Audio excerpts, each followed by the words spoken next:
So Professor Feldman, please join us on the stage. Thank you.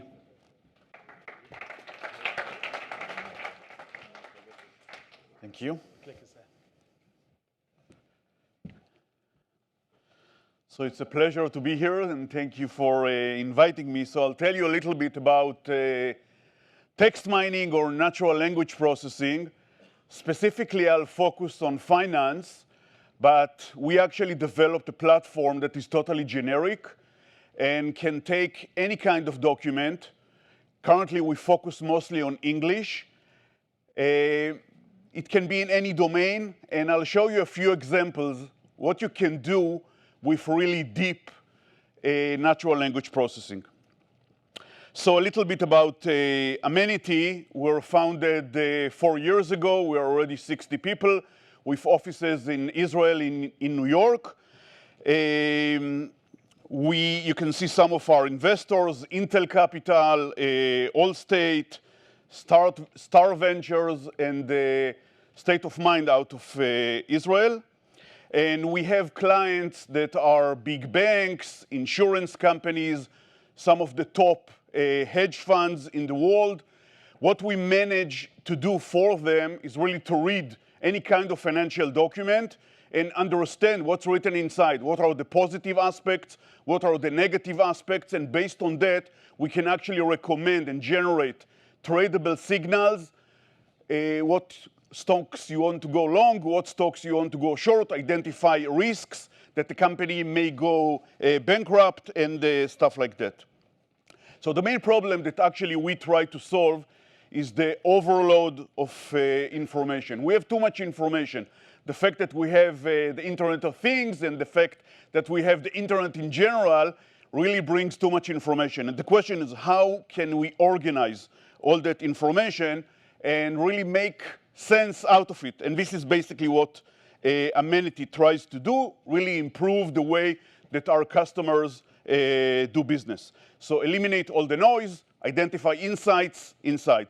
So let me start with the simplest way to actually do natural language processing, what people call the bag of word approach. So this is, for instance, a very short description of a review for a movie, and I want to know if this is a positive or negative. So what you do is you identify what are the main words that will tell you if this is positive or negative. So it's based on dictionary, it's very static in nature, and the problem is it doesn't capture the context in a good way.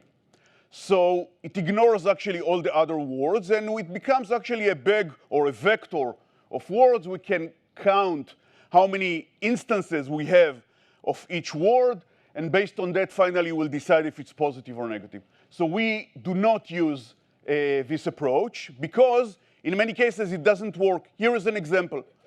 You have a sentence. So in the sentence, you can see that most of the words are positive. So if I'll take the bag of word approach, I'll decide that this is a positive sentence. Clearly, it talks about recall, which was a disastrous event for Toyota. So if you'll use Amenity, you'll get that it's -1 in terms of the score that you get in the scale from -1 to +1. If you'll use Google, if you'll use Microsoft or OpenNLP, you'll get that it's very positive. So that's the main difference between when you use actually deep NLP and where you use shallow NLP.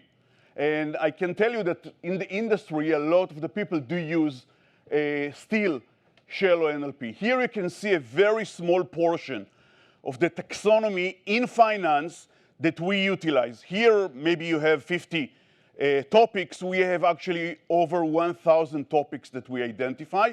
And a lot of them are generated by utilizing a generic platform for NLP that we created called Visual Information Extraction Platform.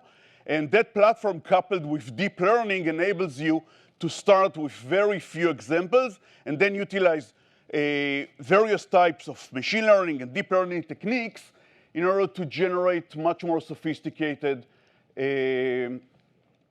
NLP for any category. Here, I won't go into it. This is the flow, how the NLP actually works.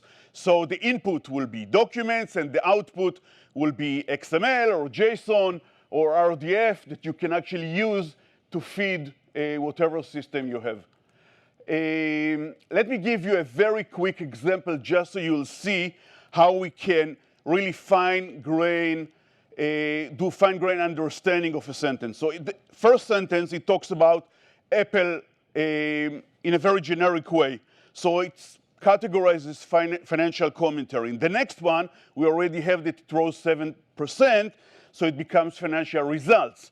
In the next one, it talks about China, so it becomes emerging markets financial results.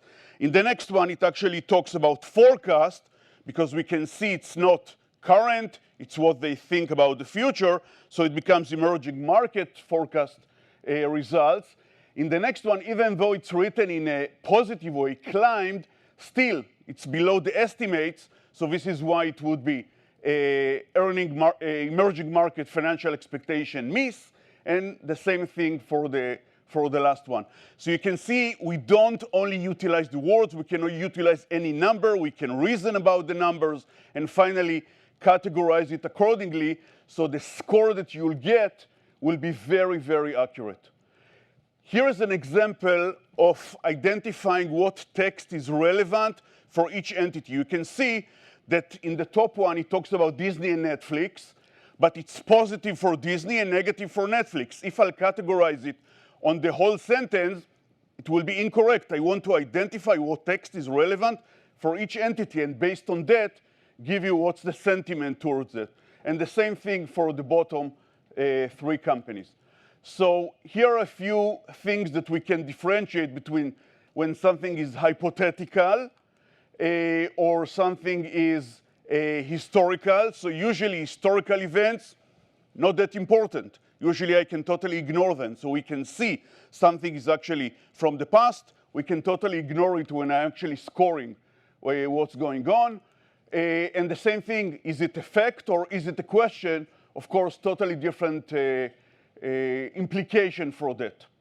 So I want to talk a little bit about deception. Every public company has an earning call after each quarter.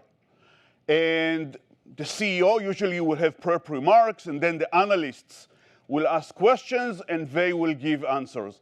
If you analyze it, we actually use all sorts of interrogation techniques. You can think about CIA techniques, Mossad techniques, but the idea is to identify really when the CEO or the chief marketing officer is lying.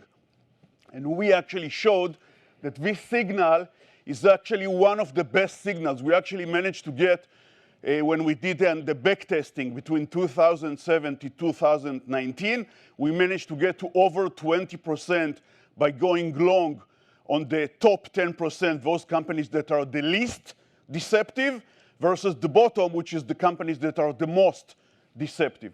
Here we can see examples of deceptive statements inside an earning call. In this case, it's IBM.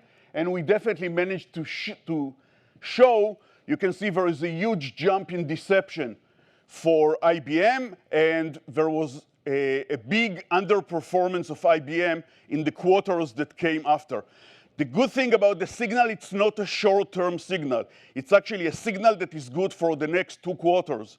So for many companies that actually want to have longer holding periods, that's perfect. Same thing for Oracle. Also, you can see a huge jump in deception. This is a predictor that something bad is going to happen for the company. And here you can see really the back testing that we did. You can see that companies with low deception are doing much better than companies with high deception. The last topic that I want to talk about is ESG. So ESG stands for environmental, social, and governance. So we do the ESG just by analyzing the SEC filings, the news, and earning calls. So we can give you a real-time read into what's going on in ESG. And you can see here a few examples what's happening in a company. And you can see that we can identify when it talks about really employee attrition, where it's really the S part of the ESG, versus when it just said that assets under management per employee, which has nothing to do with the S part, we know to ignore it. So it's really contextual analysis. We know to ignore what is not relevant and really pay attention only to the relevant parts. Here, another example. This is a company in the ignored part. This is a company that deals with waste management. This is their business. So it definitely has nothing to do with the E, the environmental part. In the left-hand side, definitely this is relevant, and this is why it's captured. In the last example, you can see that when the state has something to do with it, has nothing to do with the company, it's also ignored. When the company has something, in this case, something about the wages, then of course we will utilize it. So in Amenity, we're looking now for both. We're actually going to grow beyond the 60 employees. So we are going for our next investment round, and of course clients in the financial domains and other domains where our NLP can be useful to them. Thank you.